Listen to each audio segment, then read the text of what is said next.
everybody, it's Katie. Welcome back to my channel. Today I'm going to start a series that is an Advent series, and the style of this is going to be similar to what a lot of YouTubers do for Vlogmas, except for I'm not going to be vlogging because that's not what I do. So for this I'm just going to be reading a passage out of the Bible and expounding on a couple verses that I think are important or that stand out to me. So if that's something you're interested in, follow along. So for this first one, I'm going to be reading from Isaiah chapter 9, verses 2 through 7. The people that walked in darkness have seen a great light. They that dwell in the land of the shadow of death, upon them hath the light shined. Thou hast multiplied the nation, and not increased the joy. The joy before thee according to the joy in harvest, and as men rejoice when they divide the spoil. For thou hast broken the yoke of his burden, and the staff on his shoulder, the rod of his oppressor, as in the day of Midian. For every battle of the warrior is with confused noise, and garments rolled in blood.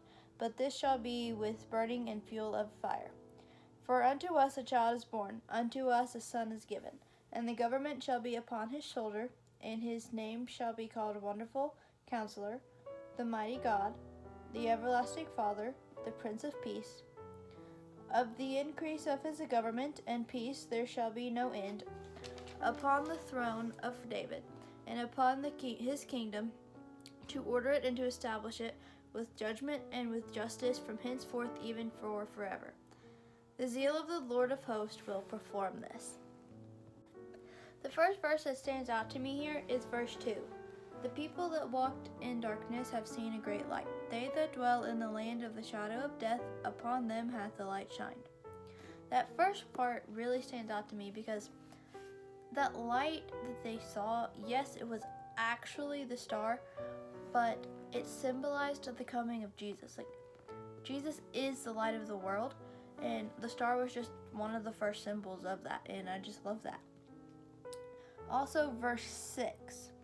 For unto us a child is born, unto us a son is given, and the government shall be upon his shoulder, and his name shall be called Wonderful Counsellor, the Mighty God, the Everlasting Father, the Prince of Peace.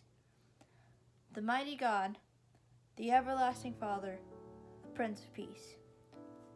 You don't just get those names by being a normal human.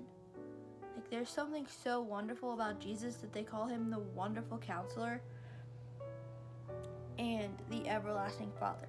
Think about that.